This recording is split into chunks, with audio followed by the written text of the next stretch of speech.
ito ay rated SPG. Striktong patnubay at gabay ng magulang ang kailangan. Maaaring may masiselang tema, lengguwahe, karahasan, sexual, horror o droga na hindi angkop sa mga bata. Ngayong alam na ni Don Pepe ang lahat tungkol sa pagkatao ni Zoe, ay mas lalong lumakas ang kanyang loob na tumakas at kailangan na niyang putulin ang kasamaan ni Moira. Pinuntahan nga ni Doc Carlos si Zoe dahil humingi ito ng tulong na kailangan nang gamutin ang kanyang sugat sa braso dulot ng pagbaril ni Don Pepe. Nagkasagutan sina Moira at Carlos at muling lumabas ang pagkademonyo ng lalaki nang patikimin niya ng isang malakas na sampal si Moira. Sinabihan pa ni Carlos ang babae na hindi magandang ehemplo ito sa kanyang anak at mas pinanigan pa ni Zoe ang kanyang ama dahil tama naman lahat ng mga sinabi nito tungkol sa kanyang ina.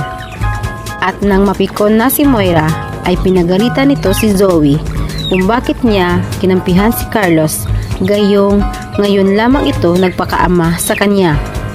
Ang hindi alam ng mga ito ay narinig lahat ni Don Pepe ang kanilang pagtatalo, na akala nila ay walang malay.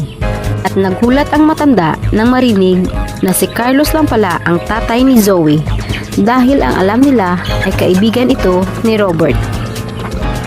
Kaya pilit niyang nilalabanan ang lahat ng sakit na kanyang nararamdaman dahil kailangan niyang makatakas para mabunyag na ang lihim ni Moira at Carlos. At naaawa na rin ang matanda kay Ninette dahil niluloko lang pala ito ng kanyang asawa at nagsisisi ito kung bakit hindi nito sinuportahan ang desisyon noon ni Robert na pilitin sanang bawiin si Lynette sa maling tao. Inaalala rin ito si Annalyn na kung sakaling mabubunyag na ang katotohanan ay masasaktan rin ito para sa ina dahil sa pangalawang pagkakataon ay muling itong naloko.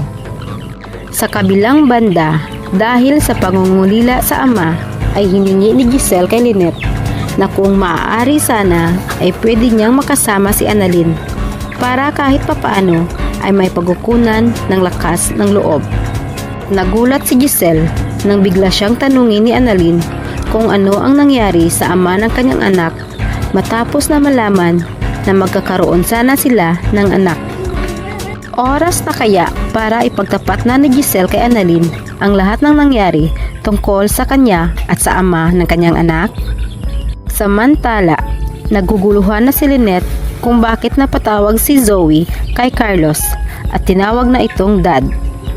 At kahit pa sinabi ni Zoe na nagkamali lamang ito sa pagtawag, ay nagkakapa rin ito kung bakit may komunikasyon sila ng kanyang asawa. Gayong kaaway ang tingin nito sa kanila ni Annalyn.